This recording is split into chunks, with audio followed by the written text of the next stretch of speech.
Nouvelle édition sur l'ORTB. Bonsoir à tous. Voici les titres de ce 20h.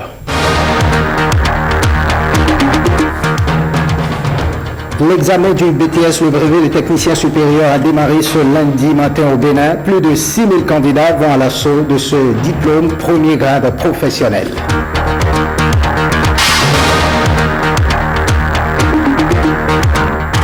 Une délégation de la Banque mondiale en visite au Bénin. Les émissaires de l'institution internationale s'imprègnent de la situation économique du pays.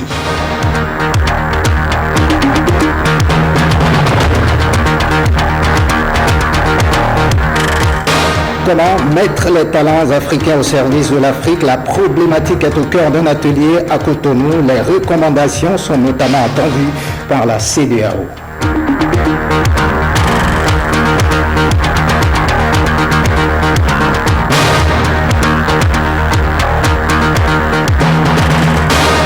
À nouveau, bonsoir, bienvenue si vous nous rejoignez. On ouvre par l'éducation. Démarrage ce lundi de l'examen du brevet de technicien supérieur BTS. Ils sont plus de 6000 candidats à l'assaut de ce diplôme premier grade professionnel. C'est le ministre de l'enseignement supérieur qui a lancé officiellement les épreuves au collège Père-au-Pierre de Cotonou. Samuel Adimi, Rosemont Tchapoué. Dernière consigne pour les surveillants de salle avant le démarrage de l'examen. Les candidats retardataires, eux, peinent encore à retrouver leur salle. Le silence est pesant dans les salles de composition pour les plus ponctuels. L'atmosphère oscille entre stress et assurance. Là, on est à quelques minutes du lancement de l'épreuve. Stressé, peur? Juste un peu, mais ça va. On est confiant. Ça va, c'est pas stressé. Super, bon, j'attends les épreuves pour commencer. Pas de peur, quoi. On espère que ça va bien se passer. Répartis en 12 centres de composition, ils sont un peu plus de 6000 sur toute l'étendue du territoire national à la conquête du BTS, premier grade professionnel. Nous avons 6187 candidats qui composent actuellement. Il y a 217 candidats qui ont conservé leur admissibilité. Donc au total, nous avons 6404 candidats pour le BTS de 2016. On peut reconnaître qu'il y a une légère baisse par rapport au taux de cette année, environ 300. Mais cette légère diminution peut être due, je le dis bien, à la préférence des candidats d'aller directement à la licence professionnelle. 8h30, après le cérémonial, le ministre de l'Enseignement supérieur lance les épreuves d'un examen professionnel qu'elle veut de qualité. J'encourage tous les candidats et candidates à bien travailler et à toute l'équipe de supervision, de correction et de surveillance de jouer leur partition pour que le BTS 2016 soit un BTS de qualité parce que nous sommes dans l'ère de la qualité, beaucoup d'accent sur la formation de qualité et je profite pour demander aux établissements privés d'accorder une attention particulière à la formation des candidats et des candidates parce que nous allons faire des contrôles et ceux qui ne répondraient pas aux normes et qui ne répondraient pas aux normes de qualité, aussi bien au niveau de la formation, des curricula de formation que des enseignants auront des comptes à rendre à l'État béninois. Pour cette première épreuve en TEO, synthèse, objectivité et concision sont attendus des candidats, toutes filières confondues. Le top est donné. Le génie de ces candidats peut désormais s'exprimer. Un tour au ministère du Plan. L'économiste en chef de la région Afrique et sa suite était ce lundi dans les locaux du ministère du Plan et du Développement. La délégation de l'institution internationale a échangé avec le ministre Abdoulaye Bio-Tchane sur la situation économique au Bénin. Écoutons le chef de la délégation et le ministre du Plan au micro de Awa Chérif et Yves Agodopressi. Nous avons discuté des réformes macroéconomiques, notamment au niveau du déficit budgétaire, au niveau de la dette et naturellement au niveau de la collecte des recettes fiscales qui pourraient permettre justement de permettre au pays de croître davantage. Nous avons également discuté avec le ministre d'État des réformes au niveau de l'administration publique, au niveau de l'investissement dans les infrastructures, et notamment l'énergie et le numérique. Nous avons également discuté avec le ministre d'État des réformes qui pourraient amener plus d'investissements privés dans l'économie. La banque est d'abord et avant tout une banque du savoir qui est dépositaire de l'expérience de près de 200 pays. Et donc de ce point de vue, la banque nous apporte ce que l'expérience des autres pays peut nous enseigner pour aller plus vite dans nos réformes et pour avoir des résultats plus rapidement. Et nous sommes particulièrement en cet instant précis dans ce contexte-là où nous voulons engager des réformes et aller très vite dans l'obtention des résultats. Et la visite donc de l'économiste en chef est très très opportune et les discussions que nous avons avec lui sont très utiles et le seront encore davantage. Et l'Afrique, toujours en attente, journée de la renaissance scientifique de l'Afrique, l'événement institué il y a près de 30 ans par l'Organisation de l'Unité africaine est célébré le 30 juin de chaque année. C'est une opportunité pour les chercheurs du continent de présenter notamment les résultats de leurs recherches et de réfléchir sur les questions de développement. Les manifestations durent 30 jours au Bénin et ont été ouvertes ce lundi à Cotonou. Daniel Ada et Van Lawani. 1% environ. Telle est la contribution de l'Afrique au progrès scientifique mondial en 2002. Un chiffre bien faible, justifié au Bénin par une série d'insuffisances. Insuffisance des ressources humaines qualifiées en matière de recherche. Insuffisance du renforcement de capacité des chercheurs et du personnel de soutien. Insuffisance de ressources financières. Insuffisance d'équipements de recherche appropriés. Depuis 1987, l'Afrique célèbre la journée de la renaissance scientifique pour tenter de refaire son retard sur le reste du monde. Une opportunité pour le Centre béninois des recherches scientifiques et techniques, créé en 1986, de faire le bilan de ses activités de recherche au cours de ces 2 dernières années. La formulation des aliments à base de produits locaux pour la production des poissons au Bénin. Dans le domaine de l'environnement et santé, l'impact des pesticides sur la santé des maraîchers de Ouéhira et d'Abou-Mekalavi. Dans le domaine de l'énergie, l'étude sur la conversion de l'énergie marine pour produire de l'énergie électrique au Bénin. En linguistique, l'expérimentation de l'introduction des langues nationales dans le système éducatif formel.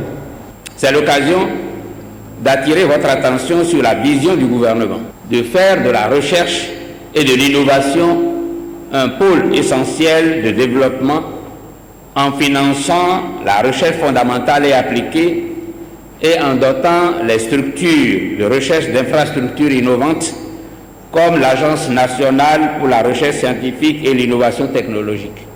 Conférences publiques, communication scientifique, journée portes ouvertes sur le laboratoire génétique et des biotechnologies de l'Université d'Abomey-Calavi. Voilà quelques activités au programme de cette journée de la renaissance scientifique de l'Afrique. Mention spéciale décernée à Valentin Agon à cette cérémonie, le chercheur béninois ayant remporté il y a seulement quelques jours le premier prix de l'innovation pour l'Afrique avec son produit Apipalu.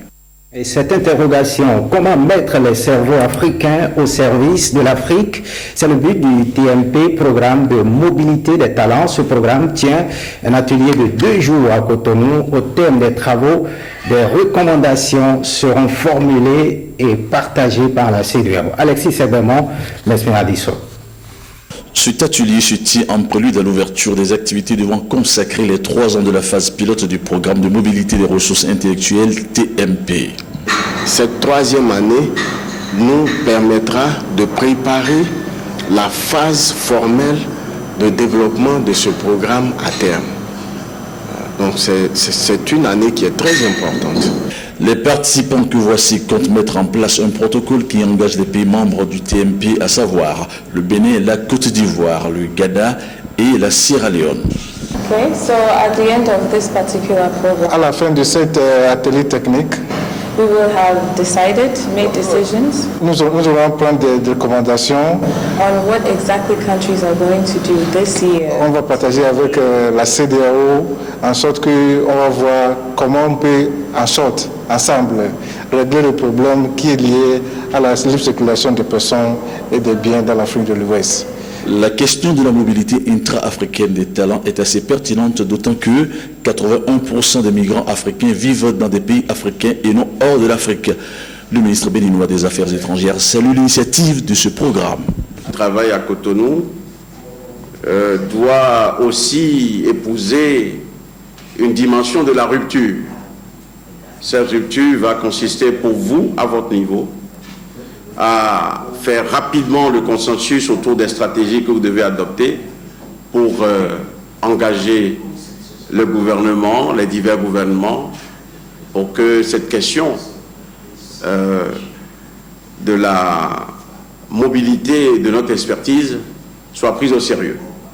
Donc, en la gérant intelligemment, nous pouvons répondre aux besoins qui sont les nôtres.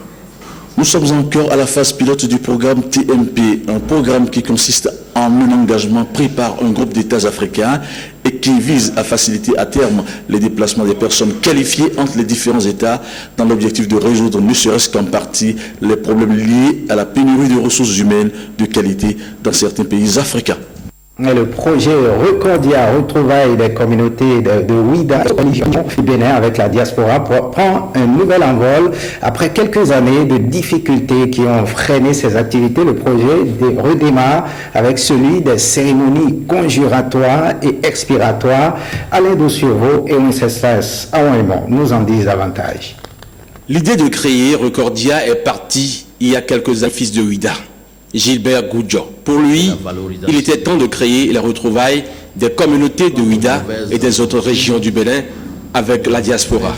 L'objectif de Recordia est de faire de la culture un levier de promotion et de développement à la base.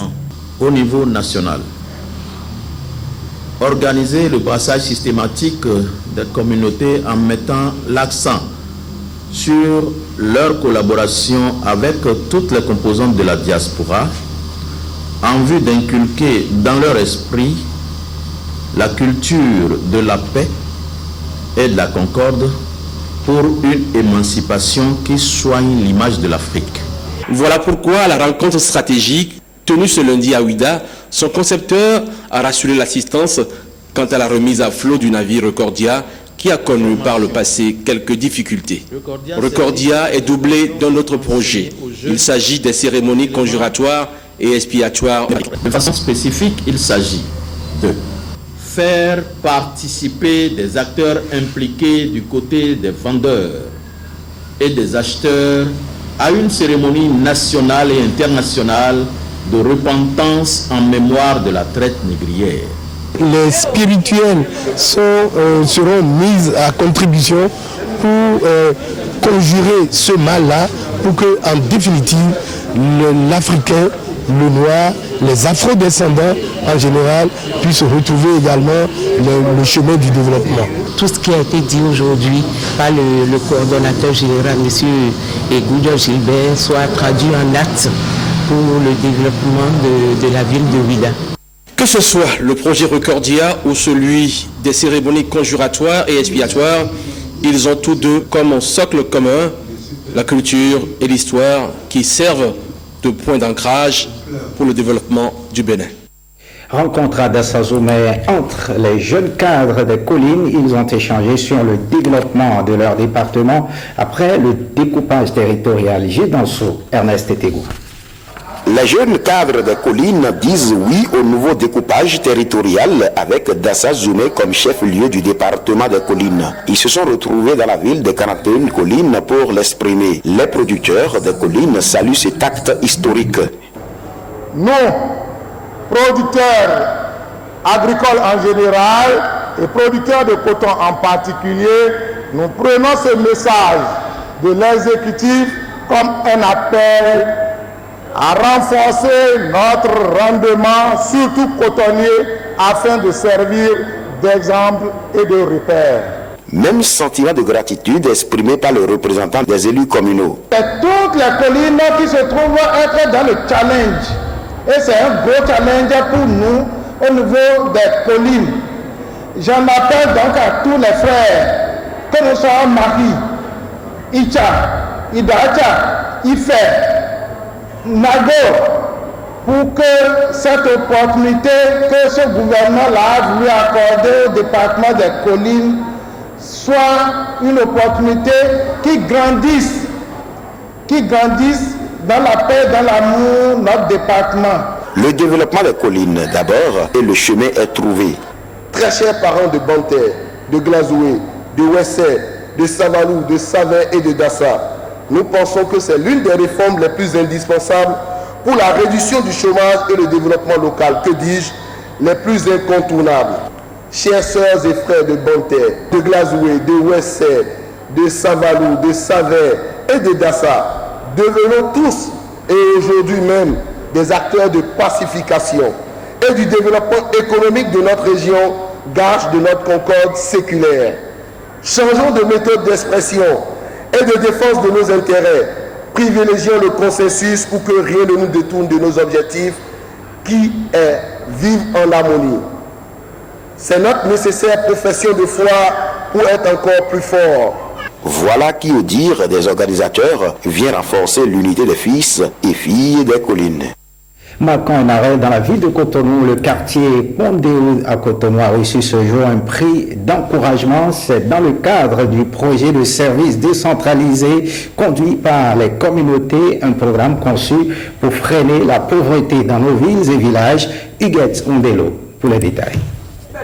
Le projet de service décentralisé conduit par les communes PSDCC est conçu et mis en œuvre dans le cadre de la stratégie de croissance et de réduction de la pauvreté et de la politique nationale de décentralisation et de déconcentration. Le projet est structuré en 3 composantes. La principale concerne le programme de filets sociaux, un projet qui vient lutter contre l'accroissement de la pauvreté au Bénin. Le coût global de mise en œuvre du programme est de 6 milliards de francs CFA. En 2015, à l'évaluation au bilan annuel, le résultat a donné ce qui suit.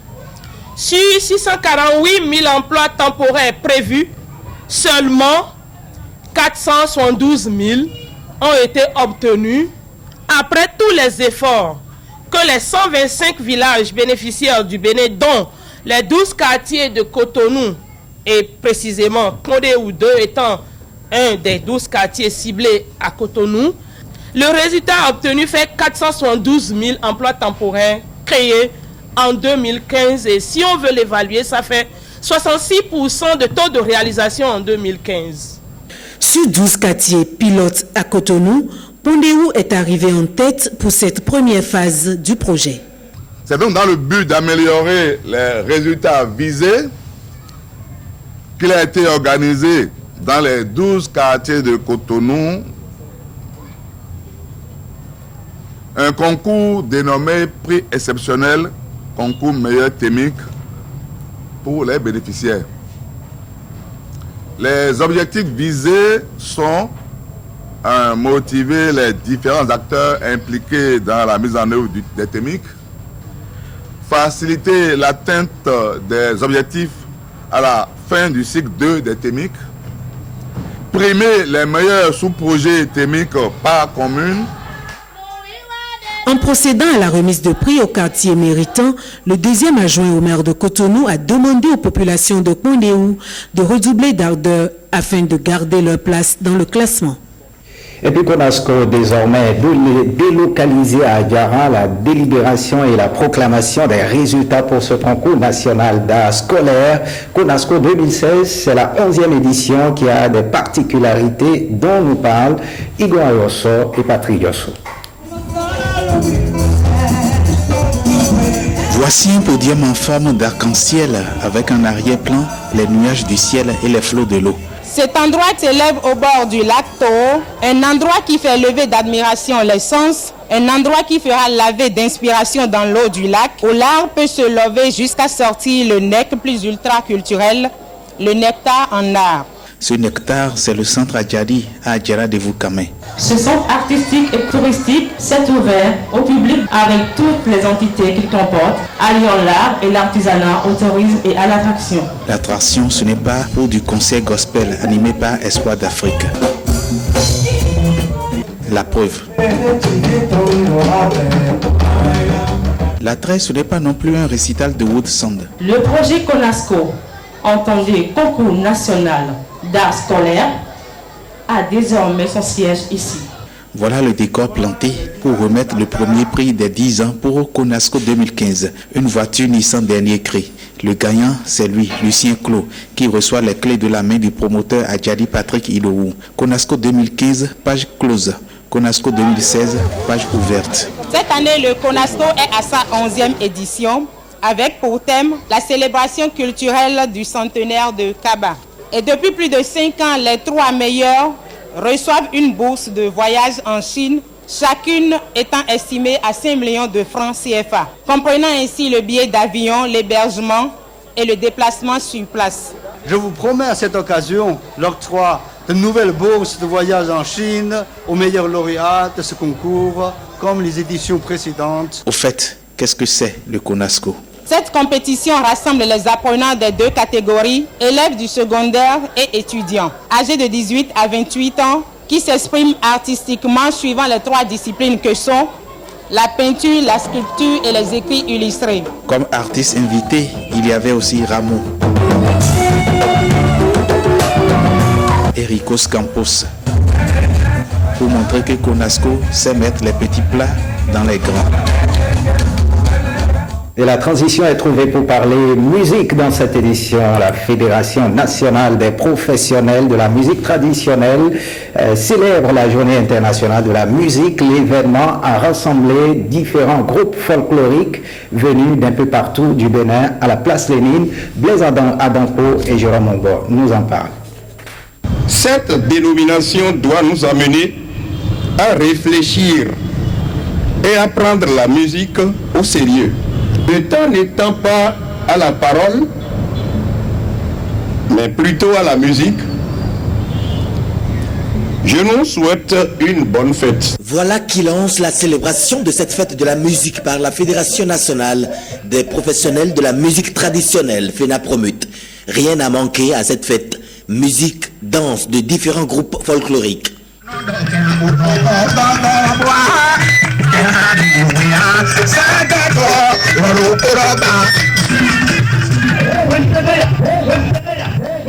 Occasion pour le président de la FENAPROMUT de lancer un appel à l'endroit du ministre de la Culture pour la mise en application de la charte culturelle. Je vous invite par la même occasion à continuer de prendre la musique plus au sérieux en mettant en application la charte culturelle qui permettra de catégoriser les talents pour un meilleur diagnostic des mots qui minent notre secteur. Message apparemment bien reçu par le représentant du ministre. Nous avons reçu 5 sur 5 le message du président Alec Raoult. Vous avez évoqué tout à l'heure la charte culturelle.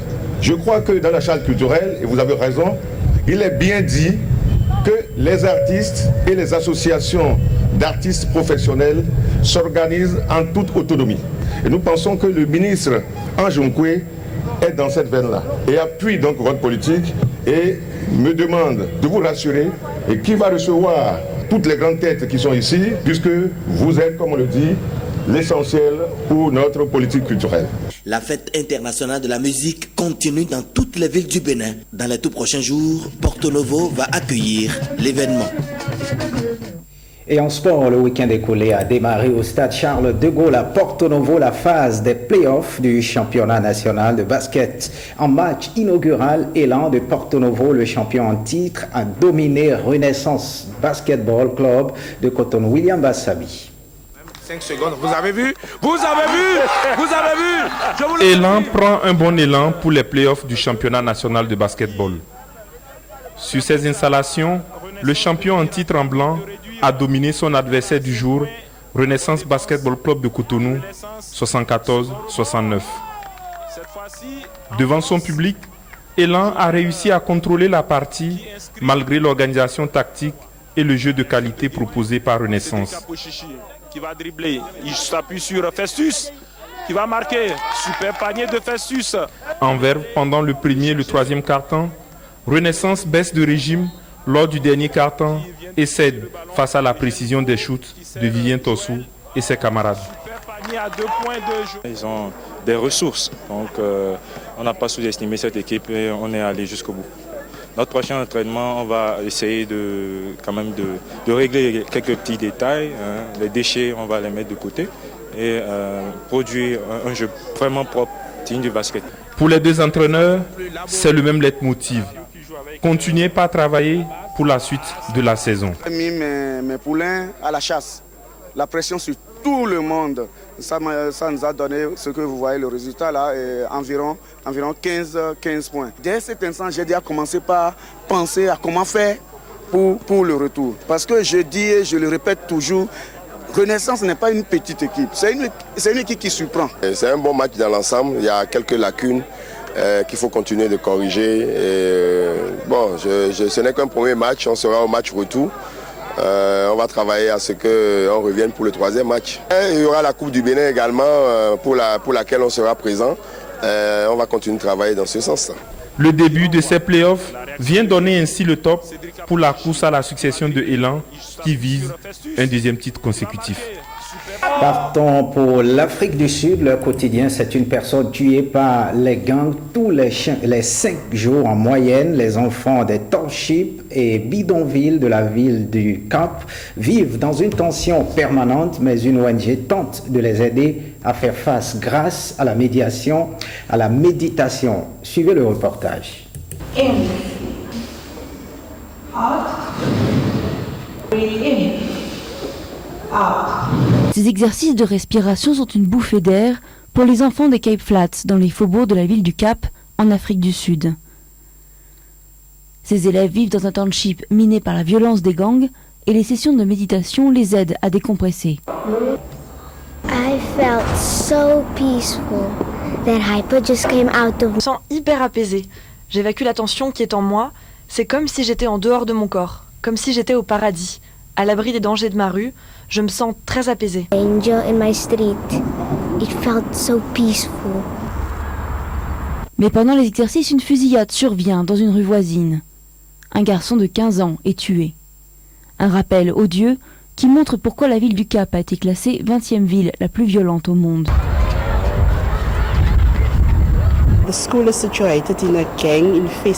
L'école est située dans un quartier où les gangs pullulent et nos enfants grandissent avec ça. Il n'y a pas de surveillance à la maison, les élèves sont livrés à eux-mêmes. Mais la plupart d'entre eux ne peuvent plus jouer dans la rue à cause des nombreuses fusillades dans le quartier. Because of gangsterism and shooting in the area all the time. Stretching your hands out, stretch. Pour aider ces enfants à tenir bon, le mouvement I Meditate Africa donne des cours de yoga et de méditation dans plus de 60 écoles de la région. Il sensibilise aussi les jeunes à l'importance d'une alimentation saine et d'un rythme de vie équilibré. Now and then shooting, but mostly shooting. Il y a des fusillades de temps en temps, et mes parents doivent me garder en sécurité. J'aimerais partir d'ici, mais mes parents n'ont pas assez d'argent. Alors je vais dans cette école qui est très bien. I'm in the school which is very nice. Environ 130 gangs sévissent dans les townships du Cap. Une menace permanente pour les familles qui craignent que leurs enfants ne soient à leur tour enrôlés. Mais de telles initiatives permettent aux jeunes d'espérer échapper au cycle de la violence. Fin de ce journal, merci de l'avoir suivi. L'actualité est en continu sur le site de l'ORTB, www.ortb.bj. Merci de votre fidélité, à très bientôt.